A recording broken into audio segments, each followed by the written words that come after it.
예수님께서 로마 군병들에게 붙잡히시던 밤, 예수님께서는 마지막 만찬을 제자들과 함께 하셨습니다. 그 자리에서 예수님께서는 당신의 십자가 고난과 죽음의 의미를 말씀으로만 가르치지 않으시고 행위로도 가르치셨는데요. 그것이 바로 성찬입니다.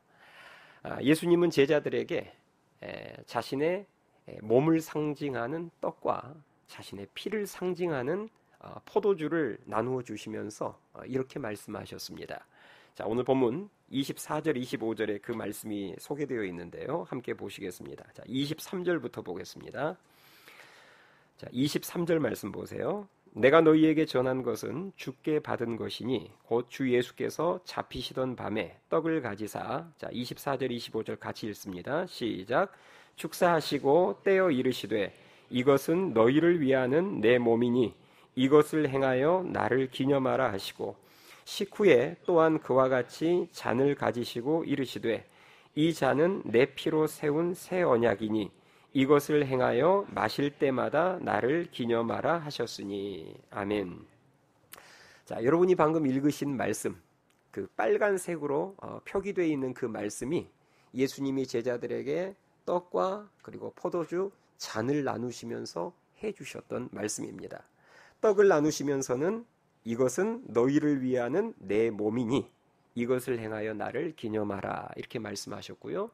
포도주 잔을 나누시면서는 이 잔은 내 피로 세운 새 언약이니 이것을 행하여 마실 때마다 나를 기념하라 이렇게 말씀하셨습니다. 이처럼 성찬은 예수님께서 친히 제정하신 것이기에 교회는 예수님의 말씀에 순종하여서 지금까지 성찬식을 통해서 떡과 잔을 나누면서 주님을 기념해 왔습니다.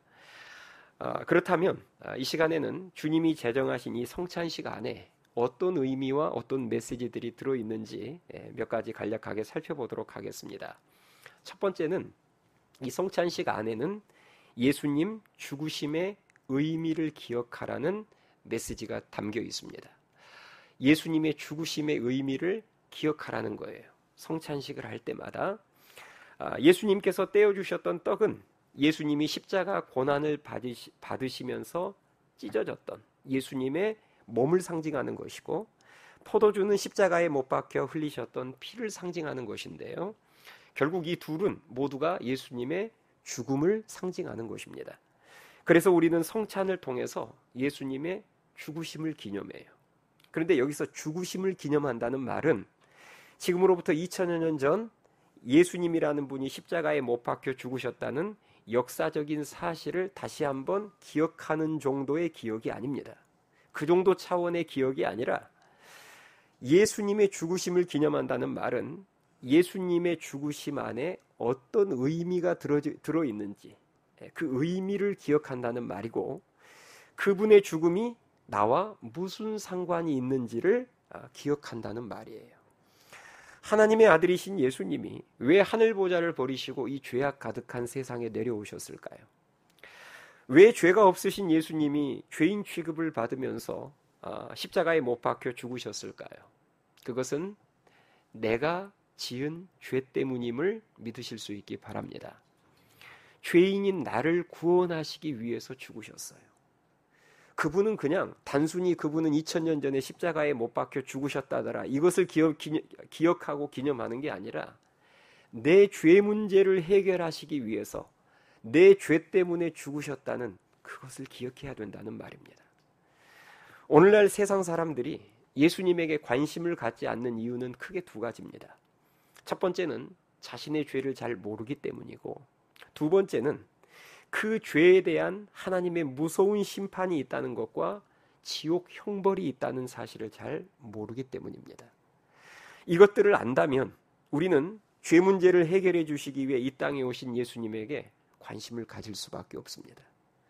죄가 없으신 예수님이 왜 십자가에서 피 흘려 죽으셔야 했는지 관심을 가질 수밖에 없어요.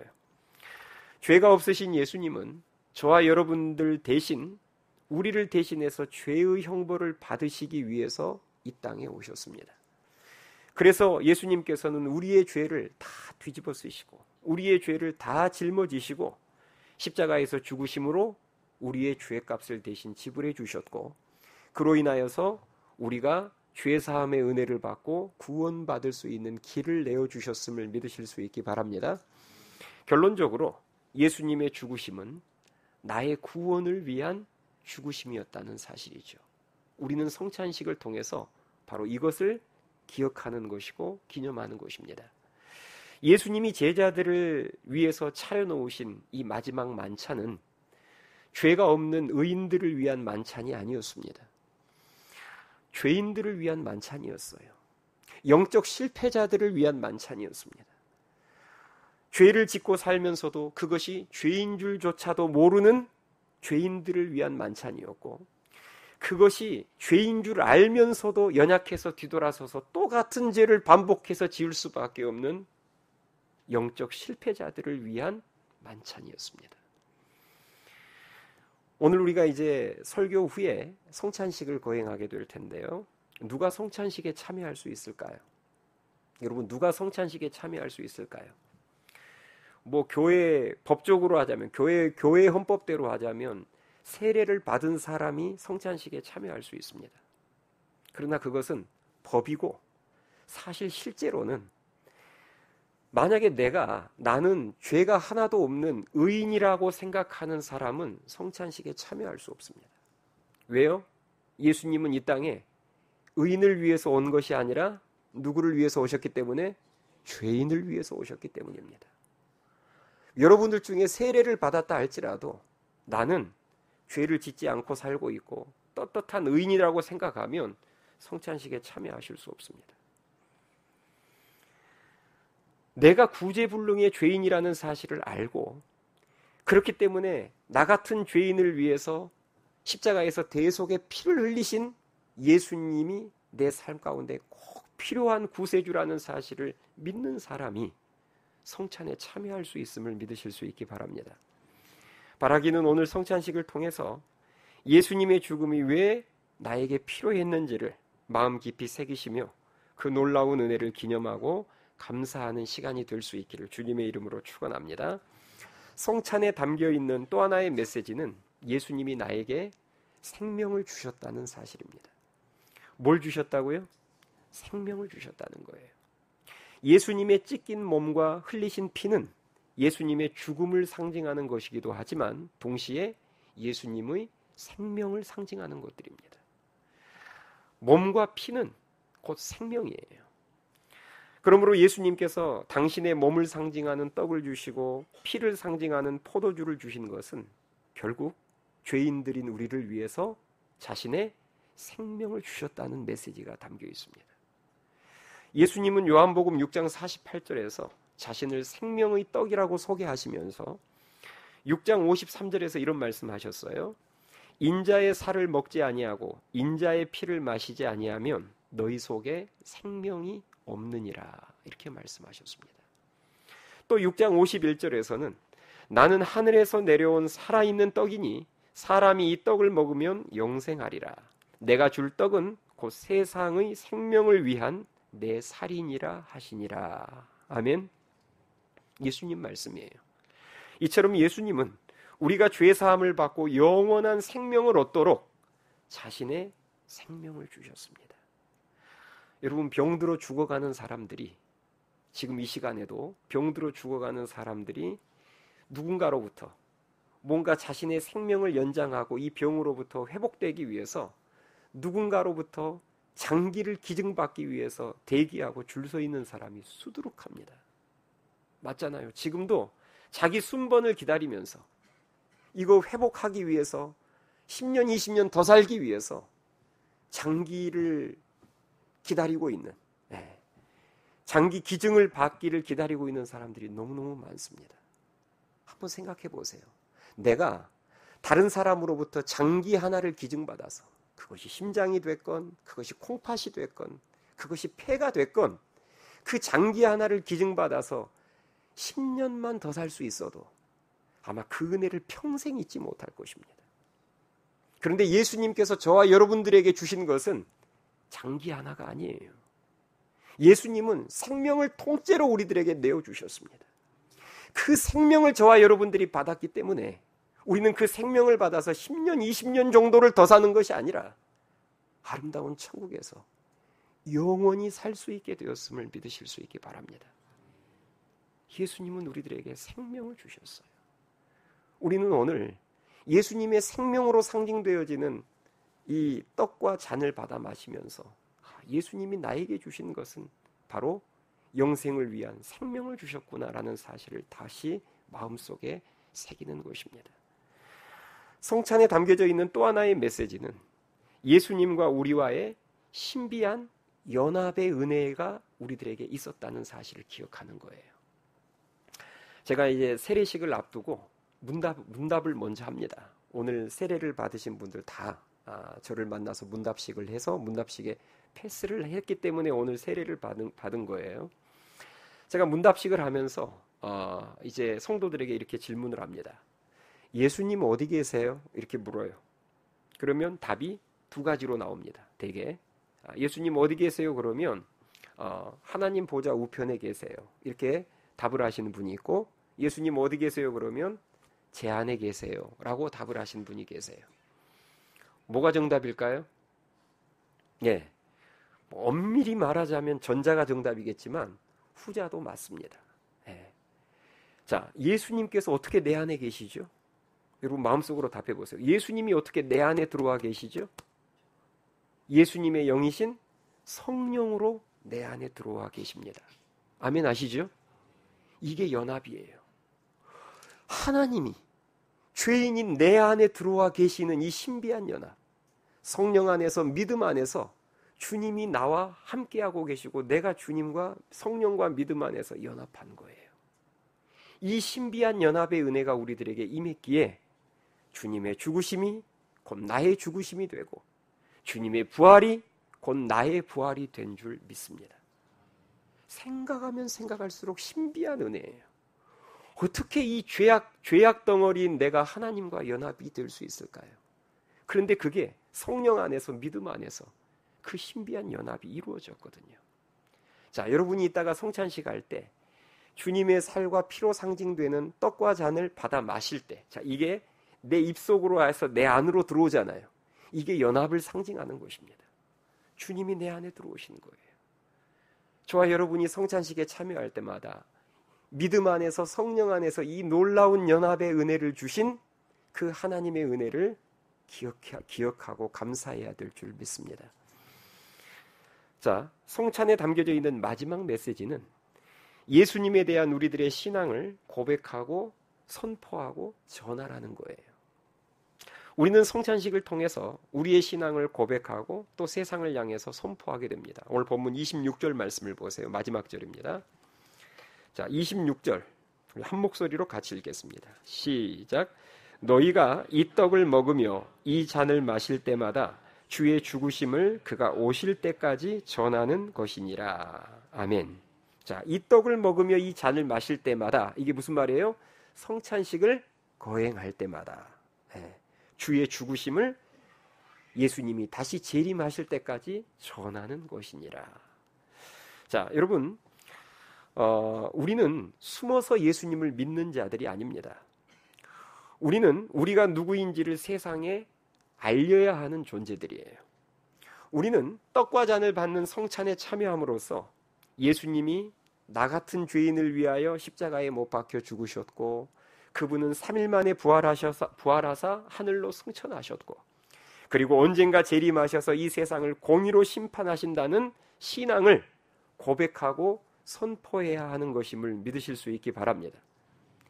성찬식에 참여하는 이 행위를 통해서 방금 제가 말씀드린 그 중요한 사실을 다시 한번 마음속에 새기고 내가 공포하는 거예요. 선언하는 것입니다. 교회 안에서의 이런 우리들의 고백과 선포는 세상을 향한 전도와 선교로 이어져야 될 줄 믿습니다. 그렇죠? 우리 안에 먼저 이런 거룩한 의식을 통해서 우리가 그것을 다시금 확인하고 이 자리에서 고백할 뿐만 아니라 세상 밖으로 나아가서 예수님이 이 땅에 왜 오셨는지, 그분이 왜 죽어주셨는지, 그것을 우리들이 주님 오실 때까지 전해야 할 그 사명이 구원의 은혜 안에 들어있음을 믿으실 수 있기 바랍니다. 구원의 은혜만 취하고 그 안에 들어있는 전도와 선교의 사명은 내팽개쳐버리는 성도가 되어서는 안 된다는 거예요. 그래서 우리는 성찬식을 거행할 때마다 내게 주신 구원의 은혜만 기억할 것이 아니라 그 구원의 은혜 안에 담겨져 있는 예수님을 전해야 되는 선교와 그리고 전도의 사명을 다시금 확인하고 굳게 하심으로 말미암아 하나님 나라의 확장에도 아름답게 쓰임받을 수 있기를 주님의 이름으로 축원합니다. 오늘 말씀을 정리하겠습니다. 성찬식을 통해서 우리는 예수님의 죽음을 기념하되 그 죽음이 나의 구원을 위한 죽음이었다는 사실과 그리고 예수님이 나에게 다른 것이 아닌 자신의 생명을 전부 주셨다는 사실, 그리고 말씀과 성령과 믿음 안에서의 하나님과의 그 신비한 연합의 은혜를 주셔서 주님의 죽으심이 나의 죽으심이 되고 주님의 부활이 나의 부활이 되었다는 이 놀라운 은혜 우리들이 기억해야 되고요. 마지막으로는 주님에 대한 우리들의 신앙 고백을 당당하게 선포해야 합니다. 예수님이 재림하실 때까지 이 성찬식을 우리들이 계속하면서 우리의 신앙을 당당하게 고백하고 세상에 힘써 주님의 사랑을 전하는 자들이 될 수 있기를 주님의 이름으로 축원합니다. 찬양하시겠습니다. 오늘 주신 말씀을 생각하면서 다 같이 찬양하시겠습니다.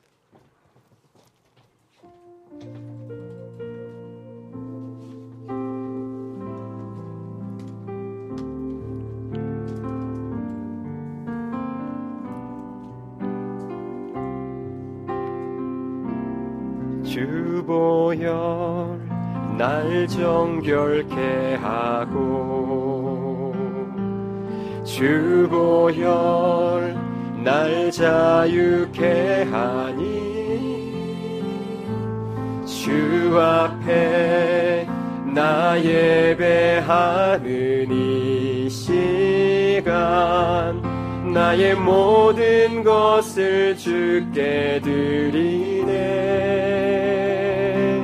주의 손 날 위에 지키셨고 주의 발 날 위에 박히셨으니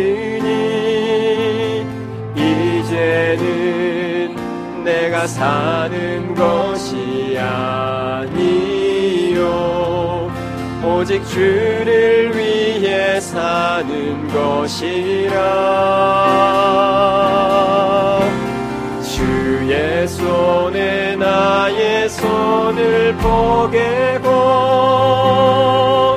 또 주의 발에 나의 발을 포개요. 나 주와 함께 죽고 또 주와 함께 살리라. 영원토록 주 위에 살리라. 주의 손에 나의 손을 포개고 또 주의 발에 나의 발을 포개요. 나 주와 함께 죽고 또 주와 함께 살리라. 영원토록 주 위에 살리라. 주 위에 살리. 처음부터 다시 한번 고백합니다. 날 정결케 하고 주 보혈 날 자유케 하니 날 자유케 하니 주 앞에 나 예배하는 이 시간 나의 모든 것을 주께. 우리 마음을 실어 고백합니다. 주의 손 날 위해 지키셨고 날 위해 지키셨고 주의 발 날 위해 박히셨으니 날 위해 박히셨으니 이제는 내가 사는 것이 아니요 내가 사는 것이라 오직 주를 사는 것이라 주를 위해 사는 것이라 주의 손에 나의 손을 포개고 또 주의 발에 나의 발을 포개어 나 주와 함께 죽고 또 주와 함께 살리라 함께 살리라 영원토록 주 위에 살리라 주의 손에 나의 손을 포개고 나의 손을 포개고 또 주의 발에 나의 발을 포개어 나 주와 함께 죽고 함께 죽고 또 주와 함께 살리라 영원토록 주 위에 살리라 주 위에 살리라. 여러분 이 시간 한번 기도합시다. 오늘 주신 말씀을 붙잡고 기도하고 이후에 진행될 성찬식을 위해서 기도합시다. 오늘 주님의 죽으심을 기념하는 성찬식을 거행할 텐데 그 예수님의 십자가의 죽으심이 누구를 위한 죽으심이었는지를 제가 마음속 깊이 깨달아 알 수 있게 도와주시옵소서.